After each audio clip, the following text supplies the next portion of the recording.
ben ça y est, c'est fait. La Garmin Instinct 3, je l'ai testé, j'ai pris plusieurs notes. On va regarder tout ça en détail. Est-ce que je l'ai aimé? Est-ce que je ne l'ai pas aimé? Est-ce que c'est la meilleure Instinct? Qu'est-ce que j'en pense? On va passer au travers toute la liste de trucs que j'ai pris en note et on va y venir. Première chose à dire, quel type d'utilisateur je suis, c'est important de le mentionner parce qu'on ne fait pas toutes les mêmes activités et tout le monde n'a pas les mêmes besoins. Alors essentiellement, ce que je fais, c'est beaucoup de marche, de hiking, de la randonnée, du vélo. Je peux faire plusieurs autres choses, mais c'est surtout là-dessus que je me concentre. Je garde plus mes montres au poignet toute la journée, à l'exception de quand je les porte. Donc, tu sais, tous les trucs de suivi de sommeil, c'est pas ce que je suis plus, mais on va quand même en parler un peu.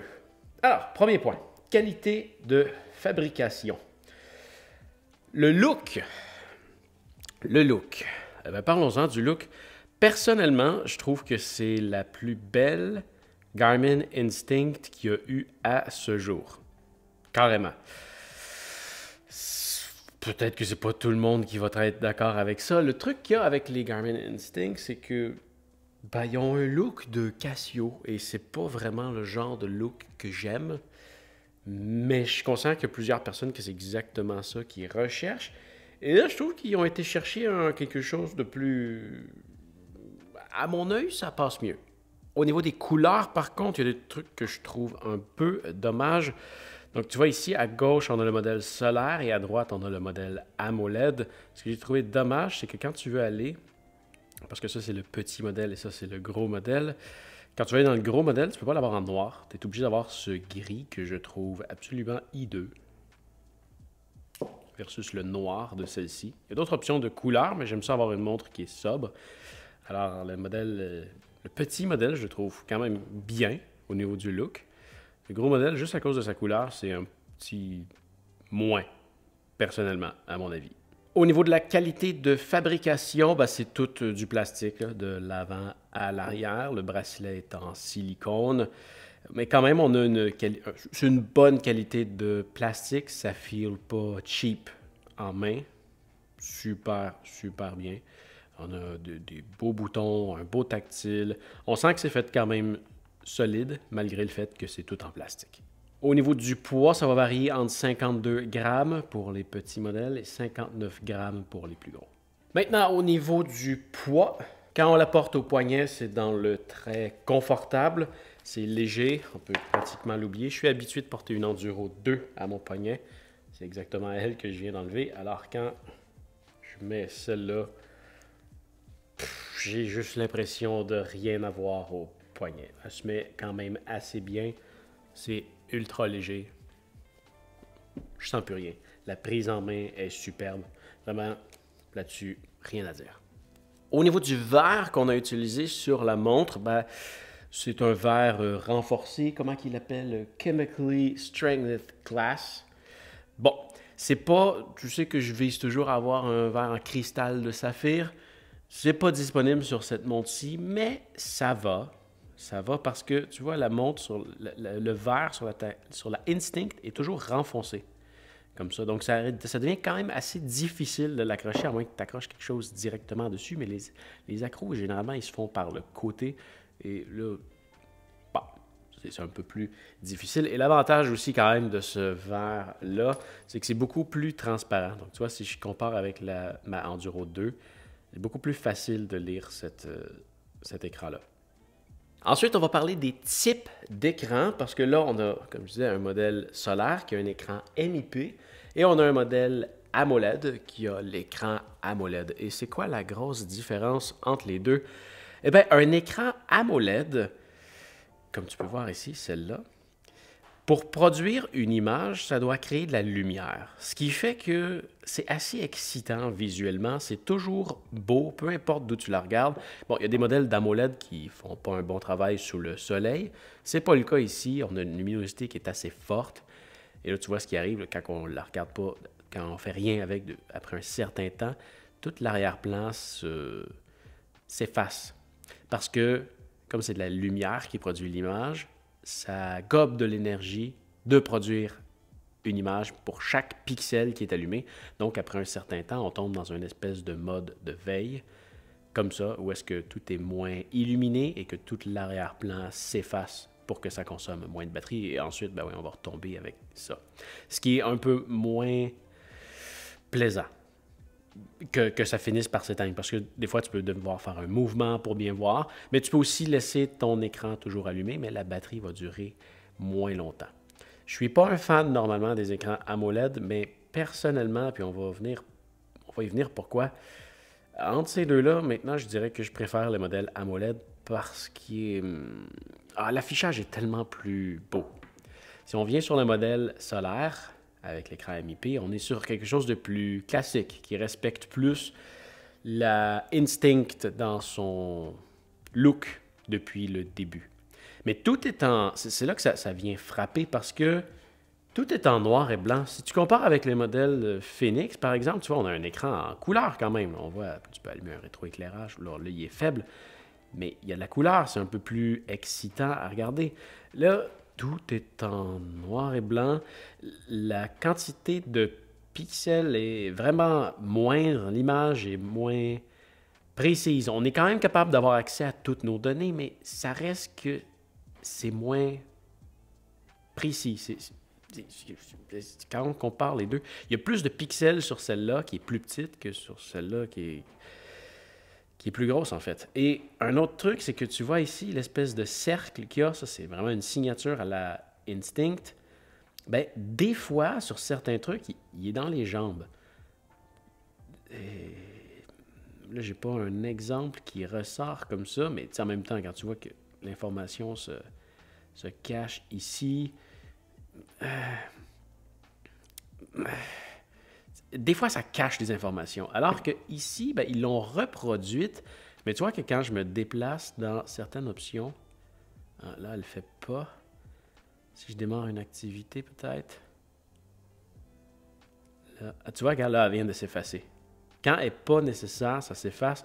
Et j'aurais aimé ça qu'ils fassent un truc similaire comme ça, parce que des fois, le fameux cercle, il est là physiquement. Là, tu peux éteindre la montre, il y a physiquement un cercle. Et j'ai jamais compris c'était quoi l'idée d'avoir ça, alors que ça peut se créer virtuellement.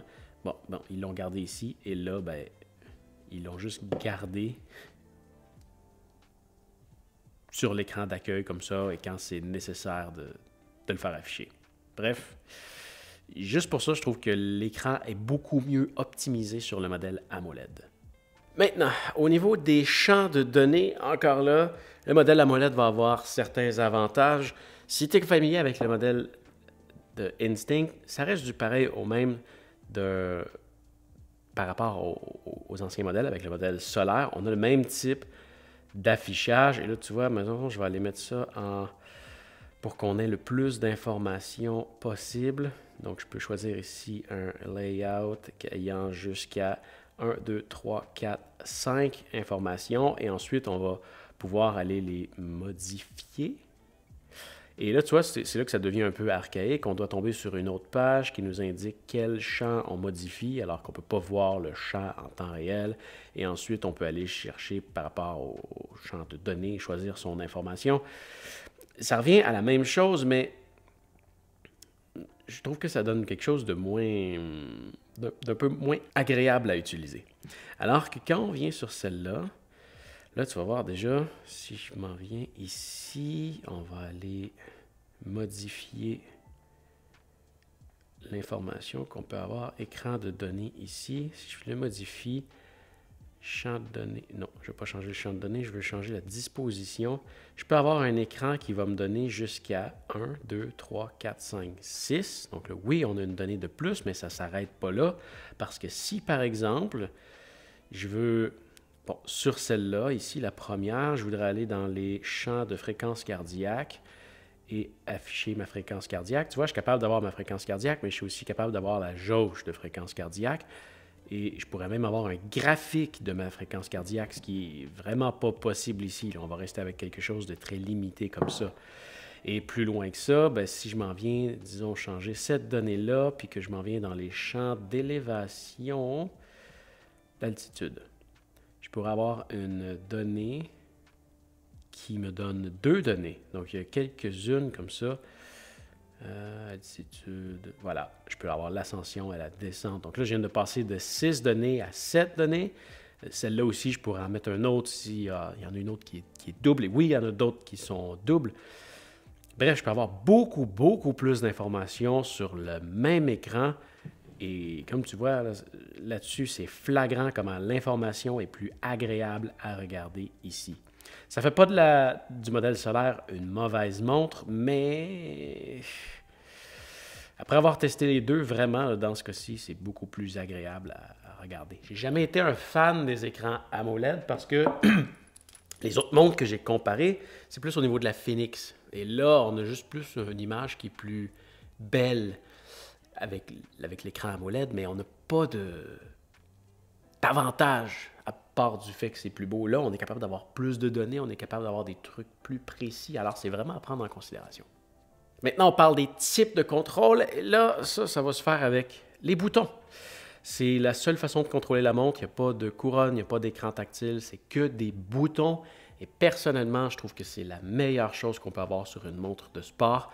L'écran tactile, quand c'est mouillé, ça devient très désagréable à utiliser. La couronne, j'ai pas été fan. Et là, on a vraiment 5 boutons et qui s'utilisent tellement, tellement bien. Tu vois, ces deux-là, pour faire un exemple rapide, ça descend, ça monte, ça sélectionne et ça retourne. Et quand on maintient ça ici, ça nous amène vers les menus de ce sur quoi on est. Vraiment, ça peut peut-être prendre un peu de temps avant de réussir à le comprendre, mais une fois que tu as compris comment ça marche, tu peux aller tellement loin dans la montre, tu peux ajuster tellement de choses, tu peux la personnaliser exactement comme tu veux. Et ça navigue bien dans toutes les saisons, même avec des gants. Pour moi, c'est pas battable. Le menu est super bien fait. Absolument merveilleux au niveau du contrôle. Il y en a qui sont déçus qu'il n'y ait pas d'écran tactile. Personnellement, je suis content qu'il n'y en ait pas parce que ça fait en sorte que si je suis intéressé à cette montre-là, je n'ai pas besoin de payer pour une technologie que je n'utilise pas, comme je le fais avec ma Enduro 2. Elle a un écran tactile, elle est désactivée depuis le début, je ne l'utilise jamais. Au niveau du bracelet, comme je l'ai dit tantôt, c'est du silicone. C'est pas le bracelet le plus beau, mais c'est efficace. J'ai pas eu de problème de transpiration avec, mais reste que j'adore le nylon. Ça se remplace quand même facilement. Tu peux utiliser une petite pin pour sortir le bracelet de là et le remplacer par un autre.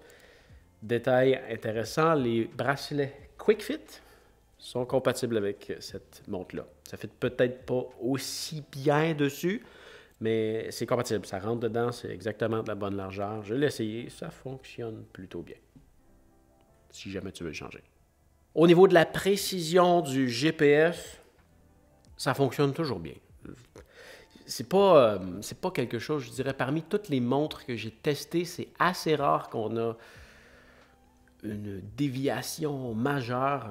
Je veux dire, si tu veux aller dans des trucs ultra pointilleux, je fais pas de comparaison à ce niveau-là.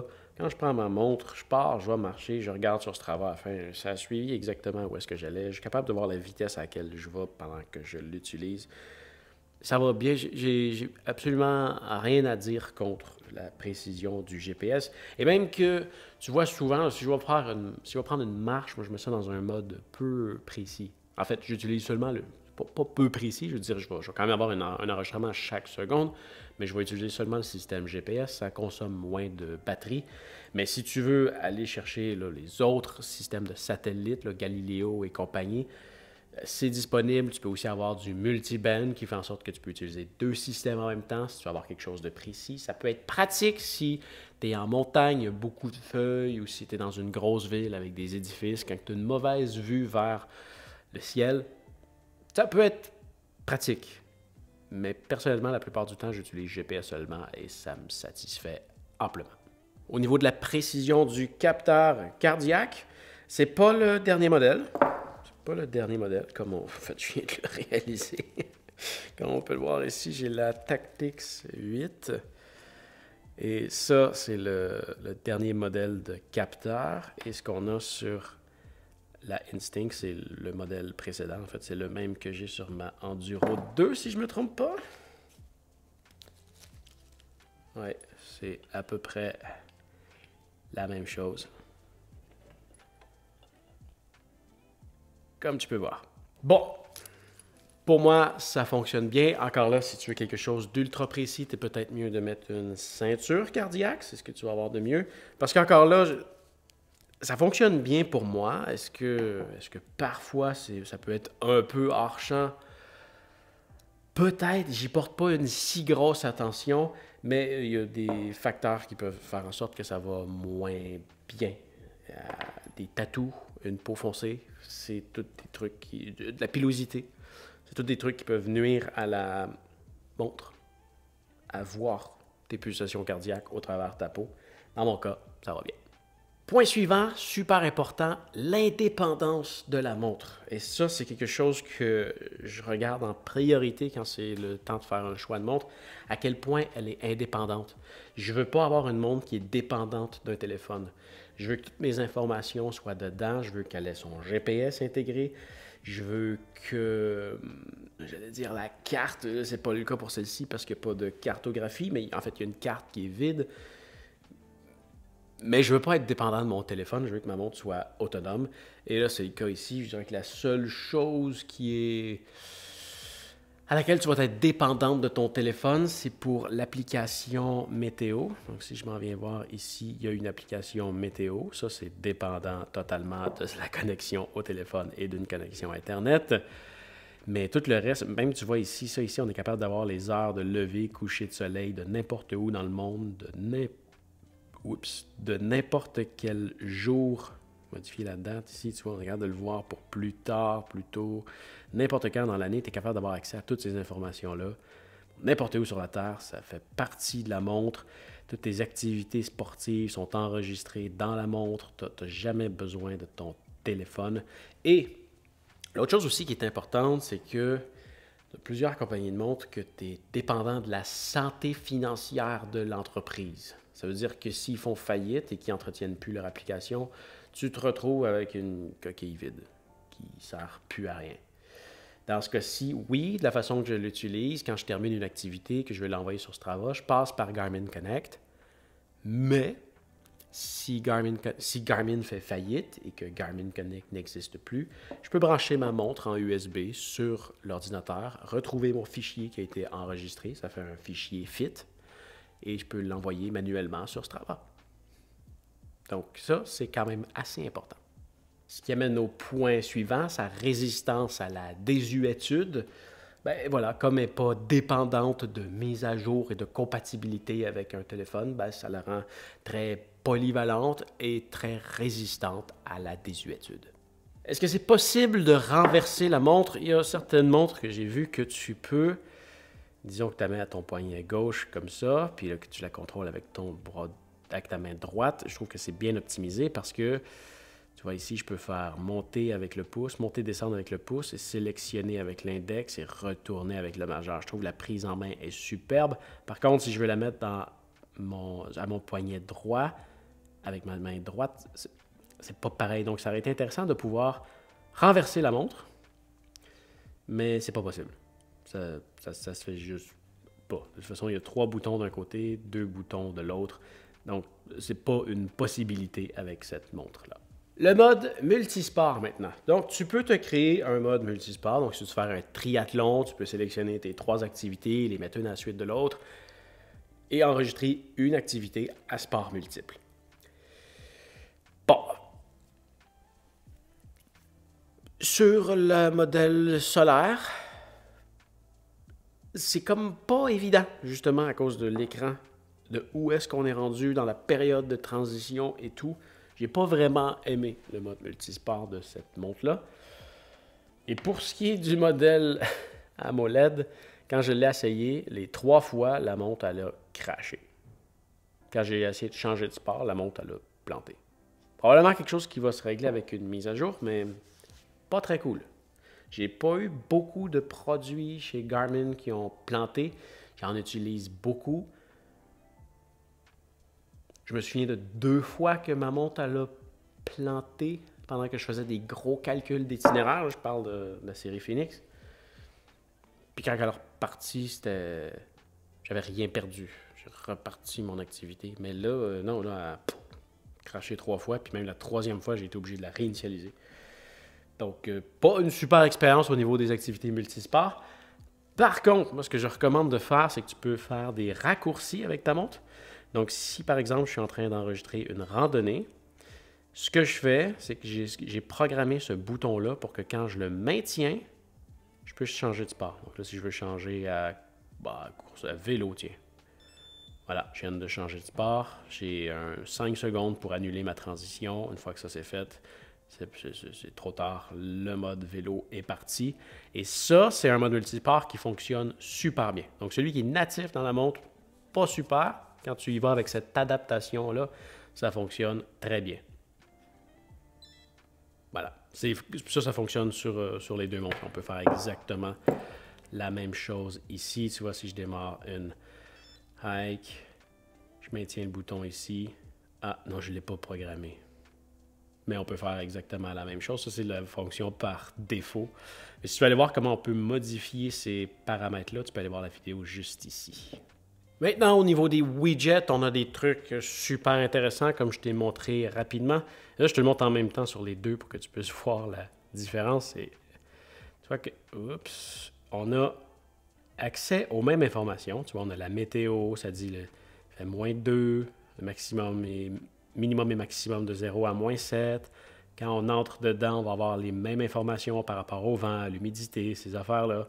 Donc ça, c'est super bien fait. On a l'application de ABC, c'est une que j'ai rajoutée, mais tu vois les informations de lever, coucher de soleil. On a la même information encore. Le ABC, je l'avais-tu ici? Non, je ne l'ai juste pas mis. Mais bref, elle est disponible aussi sur l'autre montre. Tu as un compas, tu as un altimètre, tu as un baromètre, tu as accès à tout plein d'informations. Tu en as aussi pour ta santé. Donc là, il faudrait que j'ai ma batterie corporelle.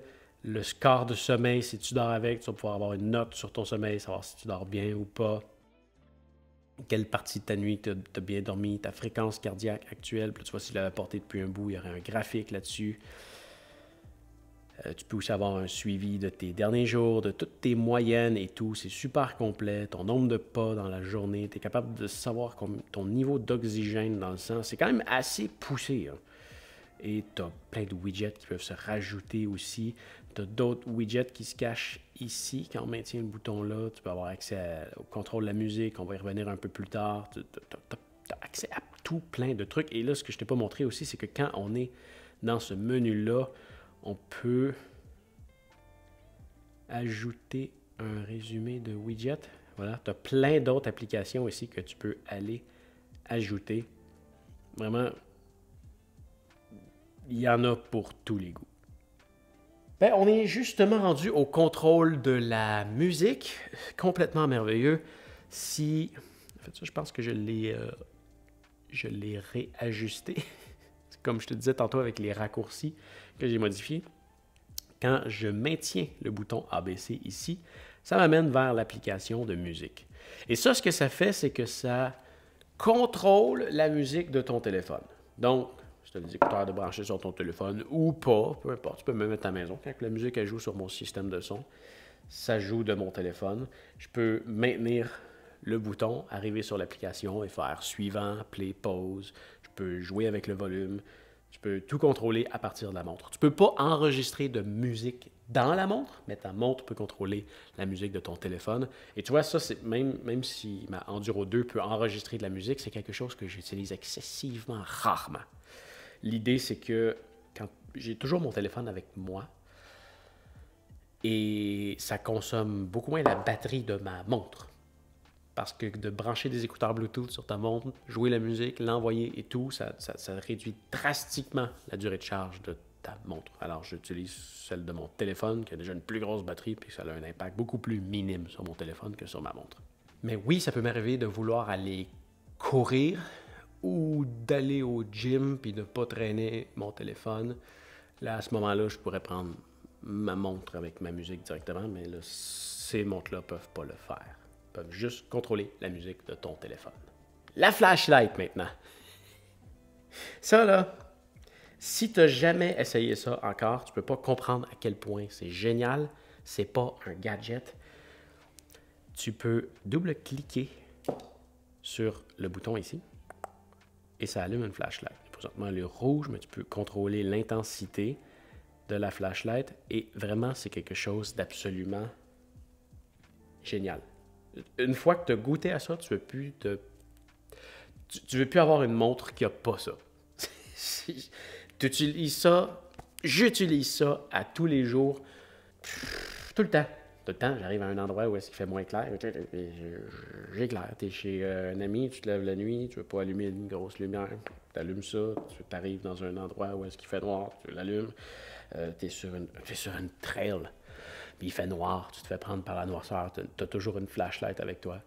Je me prends beaucoup de nuits sans flashlight, mais si jamais j'ai une nuit qui est vraiment, vraiment noire, j'ai une flashlight.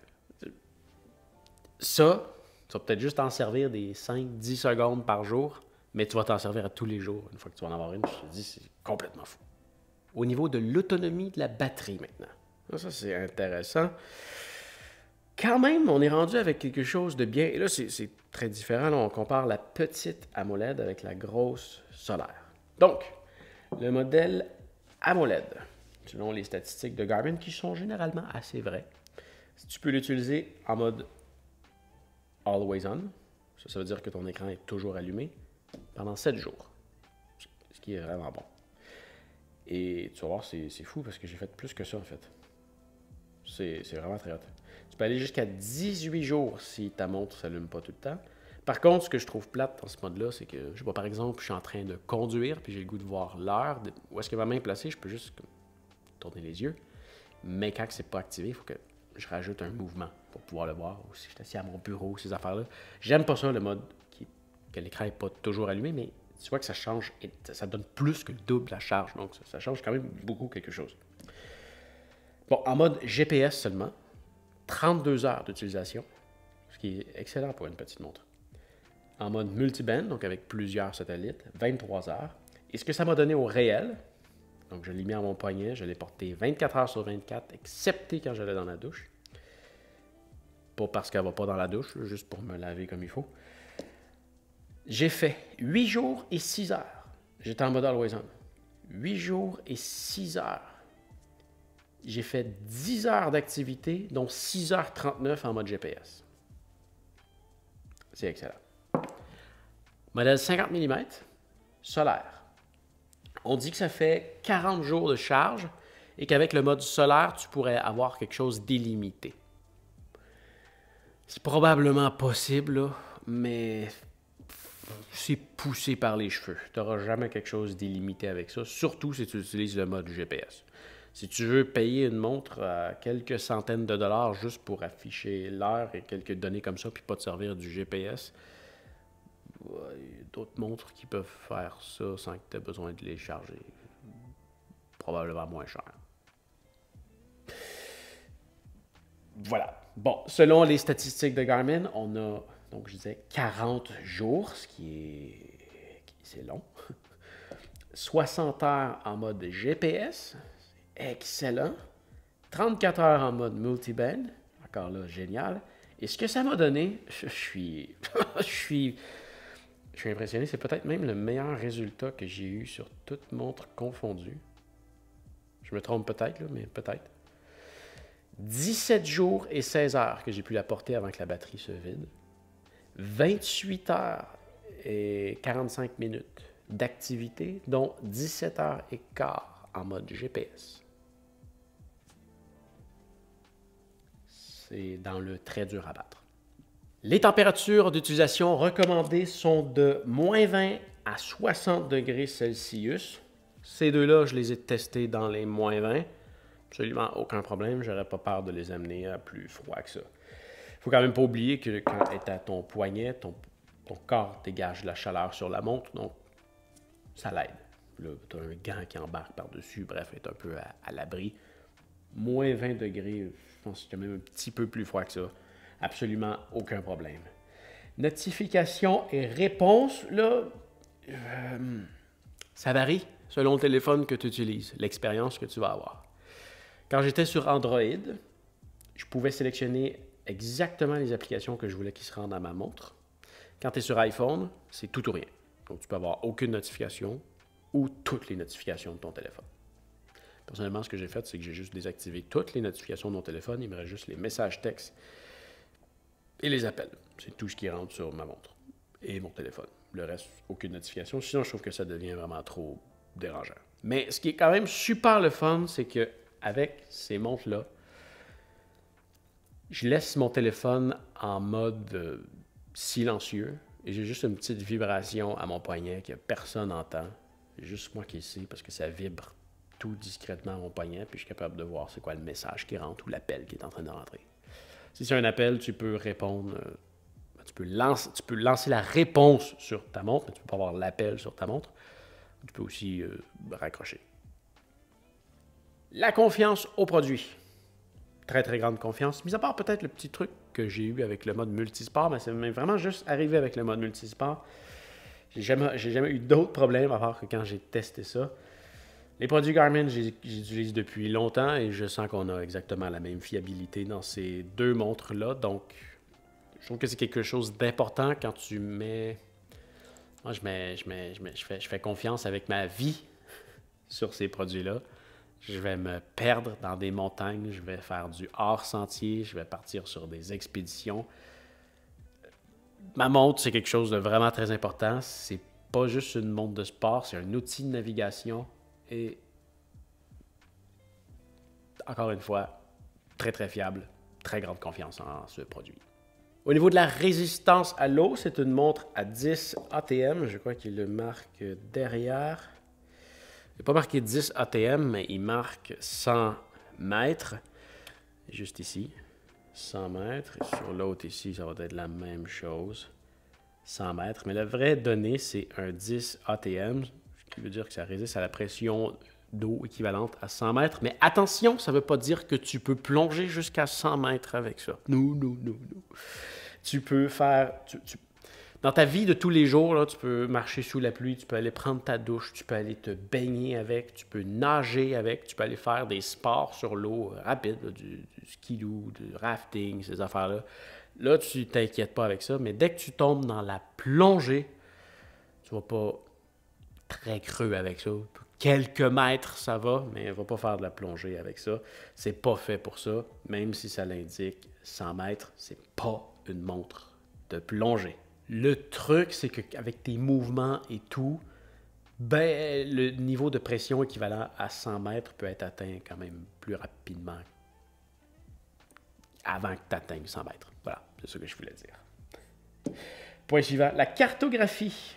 Bon, la cartographie, en fait, sur cette montre-là, puis je peux y aller ici, c'est un peu le même principe sur les deux. Si je vais faire une randonnée, est-ce que je vais avoir les informations de la carte? Ça va te donner exactement ça. C'est une carte vide. Et quand tu vas te déplacer, ben, ça va créer une ligne. C'est exactement le même principe sur le modèle solaire, à part que c'est un petit peu moins beau. C'est pas la cartographie d'une Phoenix, par exemple, où est-ce que tu vas avoir tout le nom des rues, les dénivelés, les rivières et compagnie. Tout est disponible sur ces plus grosses montres-là. Par contre, ça peut très bien te sauver la vie si tu es perdu dans le bois et tu veux juste revenir sur tes pas. C'est un outil absolument incroyable. Et je l'ai aussi essayé pour prendre un trajet que je ne connaissais pas. Tu peux, avec l'application Garmin Connect, te créer un itinéraire avec les routes et l'envoyer ici. Tu ne verras pas les routes, mais tu vas voir ta ligne et tu vas savoir exactement où tourner, quand tourner. C'est super bien fait. C'est minimaliste, ça fonctionne super bien. Au niveau de l'entreposage, ben, tu peux éteindre ta montre. Ça semble être une option de base, mais ce n'est pas toutes les montres qui font ça. Donc, tu peux maintenant l'entreposer et ta montre, elle se videra pas parce qu'elle va arrêter de consommer de la batterie. Donc, le jour où tu veux la remettre, ben, tu n'es pas obligé de la recharger. Elle va être au niveau de charge à peu près le niveau de charge auquel tu l'as éteint. Maintenant, pour ce qui est des langues disponibles, là, on en a une panoplie. Je les passe rapidement pour que tu puisses regarder. Si jamais tu parles une autre langue et que tu aimerais mettre ta montre dans cette langue-là, tu le peux. Personnellement, je mets toujours ma montre en anglais. Mais oui, le français était disponible si c'était une question. Et là, tu vois, quand je change de langue, là, il y a un petit arrêt, le temps que ça se recharge. Voilà. Le réveil matin, lui, est super bien fait aussi. Il est accessible en maintenant le bouton à gauche ici. On peut aller dans horloge et dans non, dans alarme. Il y a 2 alarmes, c'est drôle ça. Donc si j'ajoute une alarme, je peux choisir l'heure à laquelle je veux l'avoir et j'ai des options ici. Donc si je veux l'avoir une seule fois à tous les jours de la semaine, juste la fin de semaine, ou si je veux juste l'avoir le mardi et le vendredi, par exemple, c'est possible. Et ce que j'adore, c'est que moi, je mets seulement la vibration. Donc, si tu dors avec quelqu'un, oui, tu as l'option d'avoir le son et la vibration, ou juste le son. Je mets juste la vibration parce que c'est ça. Si tu dors avec quelqu'un, si tu dors dans un dortoir, tu ne réveilleras pas personne. Ça va juste vibrer à ton poignet, puis ça réveille super bien. Le moniteur de sommeil, comme je te disais, c'est pas quelque chose que j'utilise vraiment, mais oui, ça fonctionne. Tu peux la mettre à ton poignet et ça détecte le moment où est-ce que tu t'endors, le moment où est-ce que tu te réveilles, les moments où est-ce que tu as des interruptions, quand est-ce que tu étais en sommeil profond, quand tu étais dans ton REM, quand tu étais dans un sommeil léger. Est-ce que c'est ultra précis? Je ne penserais pas.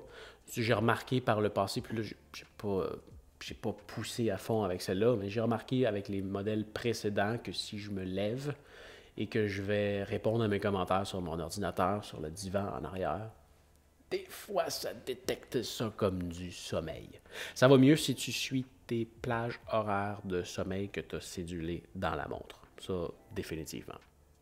Bon, maintenant, est-ce que la montre te motive à bouger? Personnellement, moi, c'est un grand outil de motivation, mais juste parce que ça l'enregistre mes activités dans le calendrier. C'est vraiment un gros facteur pour moi. Juste le fait que ça soit enregistré dans mon calendrier, c'est énorme. Je fais une activité physique par jour et ce que j'aime à la fin de l'année, c'est de voir que j'ai fait une activité à tous les jours et je le fais depuis le 1er janvier 2020. Alors juste ce fameux calendrier-là, c'est un grand motivateur.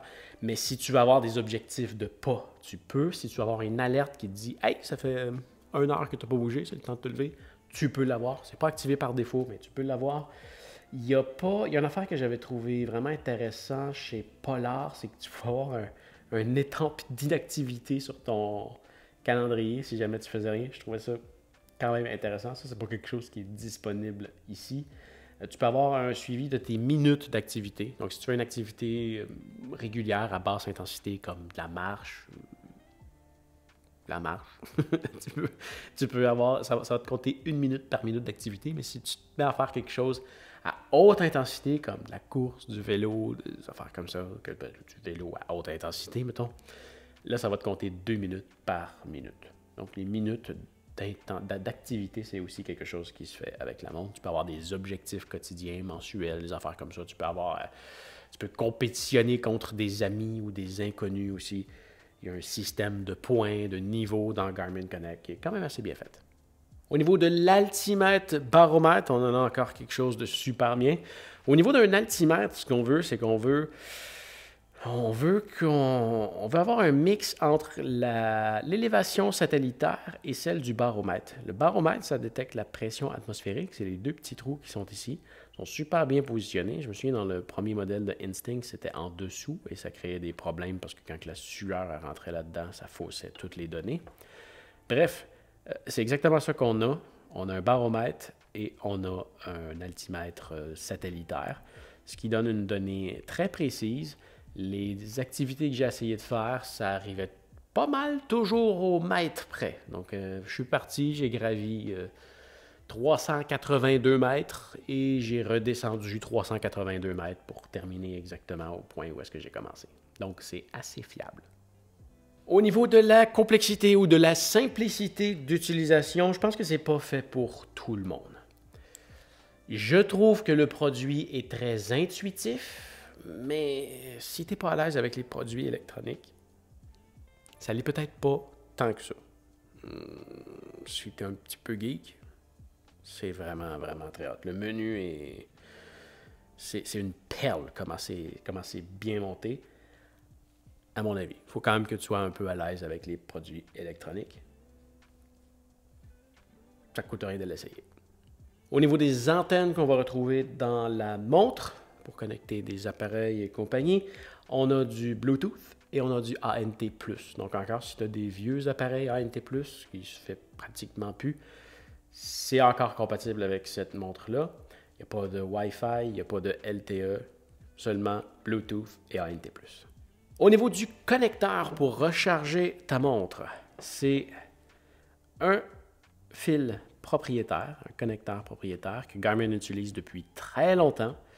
Et enfin, de l'autre côté, on est rendu avec un USB-C plutôt qu'un USB-A. Il était temps. Maintenant, pour ce qui est de la rapidité de synchronisation, absolument génial. Je finis mon activité, ça se synchronise pas mal tout de suite avec Garmin Connect et 2 secondes après, c'est rendu sur Strava. Je rentre chez moi, je finis mon activité, puis c'est tout synchronisé dans la minute qui suit. Et comme je disais tantôt, si tu n'as pas de téléphone, tu peux le faire sur ton ordinateur aussi. Si tu veux pas avoir, même si tu as, un ordinateur, probablement, si tu as un ordinateur Linux puis qu'il n'y a pas de logiciels de Garmin qui sont compatibles avec, tu pourrais aller extraire quand même la donnée puis l'envoyer sur Strava ou sur un autre logiciel si tu veux. Tu as une option de partage de localisation qui s'appelle le Live Track.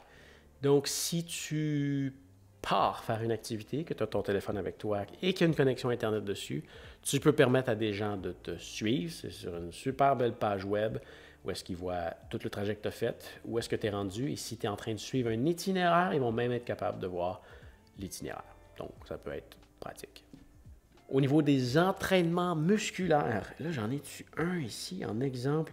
Là, encore là, on a un super gros avantage au niveau du modèle AMOLED. Parce que pendant l'activité, il est capable de nous afficher les muscles qu'on va travailler. Et il y a même je le parle, vas-tu le voir? On est capable de voir toutes les animations comme ça. Non, j'ai pas.